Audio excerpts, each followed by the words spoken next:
সূরা মুনতাহিনের 12 নং আয়াতের মধ্যে রয়েছে, হে নবী, বিশ্বাসী নারীরা যদি আপনার কাছে আনুগত্য গ্রহণ করতে আসে তো তাহাদেরকে সাবধান করে দিবেন তারা যেন আল্লাহর সাথে শরিক করে না, চুরি করে না, ব্যভিচার করে না, নিজেকে হত্যা করে না, জেনে শুনে অন্যের গীবত মানুষের মধ্যে রচনা করে না, এবং আপনার সৎকর্মে সবসময় সে বাধ্য থাকিবে।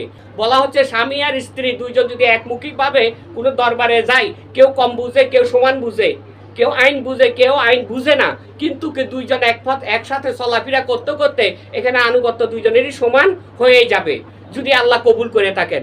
তবে ওই রাস্তা সম্পর্কে আপনার পূর্বের অভিজ্ঞতা থাকতে হবে, কারণ যেই রাস্তাতে সিরাতুল মুস্তাকিমের রাস্তা বলা হয়েছে, অলিয়া উলিয়ার রাস্তা বলা হয়েছে, বন্ধুর রাস্তা বলা হয়েছে, এই বন্ধুর নাম দিয়ে অনেকে আলতামি ফালতামি করিয়ে থাকে, যা রাসূলের জামানায় করেছিল, বড় পীরের জামানায় করেছিল, খাজা মাইনুদ্দিন চিশতি জামানায় করেছিল, ভান্ডারী বাবার জামানায় করেছিল, বর্তমানেও চলছে, ভবিষ্যতেও চলবে। এই জন্য যা চাই জাস্টিফাই করা এটা হলো যার যার দায়িত্ব। কোনো স্বামী যদি ওই পথটাকে পছন্দ না করেন, যদি আপনি বিপরীত পথে যান, সেটা আপনার মনের ইচ্ছা। এবাদত হবে মনের গতিতে, এবাদত কখনো খামখেয়ালি বাধ্যতা ক্ষেত্রে এবাদত হয় না। এবাদত করতে হলে আগে মনটাকে সই শান্তি প্রস্ফুটিত করতে হবে। এবাদতের মন যার মধ্যে স্থির হয়ে যায় তার মধ্যে পবিত্রতা অর্জন হয়, আত্মার সাথে আল্লাহর সম্পর্ক হয়ে যায়, অস্তিত্ব সম্পর্ক স্বামীর সাথে, মনের সম্পর্ক যার যার সাথে, আর আত্মার সম্পর্ক হবে আল্লাহর সাথে। কাজে কোনো মানুষই যদি পীরের রাস্তায় যায়, সেখানে যাচাই করার পথ হলো একটা, সেটা হলো তার অতীতের যে ইতিহাসগুলা, তার অতীতের যে সমালোচনাগুলা কেমন। একটা কথা আমাদের সবসময় মনে রাখতে হবে, যারা সত্য কর্ম করে, নেক কর্ম করে, তাদের বিপক্ষিতা সমালোচনা মন্তব্যকারী অনেক বেশি থাকে, কিন্তু সরাসরি যতক্ষণ পর্যন্ত আমি প্রমাণ বের করতে না পারবো ততক্ষণ পর্যন্ত বিপক্ষ দলের সাথে মিশে মন্তব্যে যুক্ত হওয়া এটা আমার পক্ষে কোনোভাবে সম্ভব হবে না।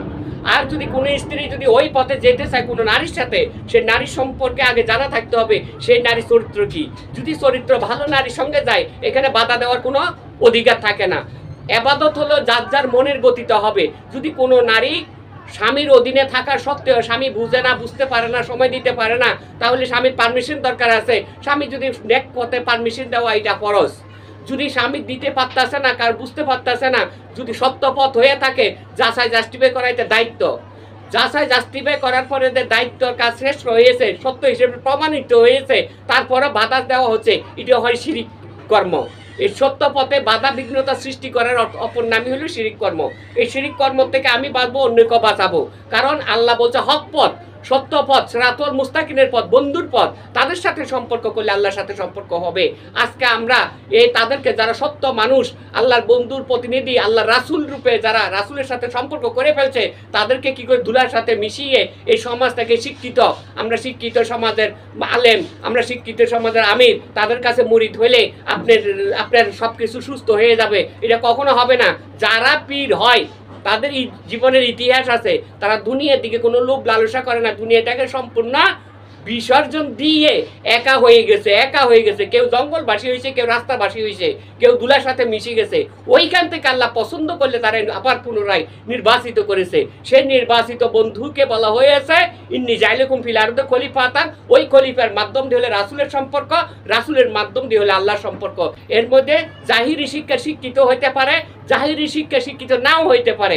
আল্লাহ এমন কথা বলেন নাই শিক্ষিত হলে পীর হওয়া যাবে, শিক্ষিত না হলে মূর্খ থাকবে, সে আমার প্রতিনিধিত্ব করতে পারবে না। সূরা আলাক আয়াত নাম্বার 5-এর মাধ্যমে আল্লাহ পাক ঘোষণা করেছেন, হে বান্দা তোমরা বিশ্বাস করো, আমি যার মধ্যে মিশে যাই, যারা আমি জাগ্রত করি, তার মাধ্যম দিয়ে আমি নিজের কথা বলি, আবার মৃত্যুবরণ করি। অতএব সে যে শিক্ষা, যে জ্ঞান অন্যের উদ্দেশ্যে দেয়, তার মধ্যে নিজেও শিক্ষা গ্রহণ করে। অতএব আল্লাহ মহান, আল্লাহ শ্রেষ্ঠ, আল্লাহ অন্তরে থাকে, আল্লাহ জাহিরে থাকে, আল্লাহ বাতিনে থাকে, সর্ব জায়গায় তিনি থাকেন।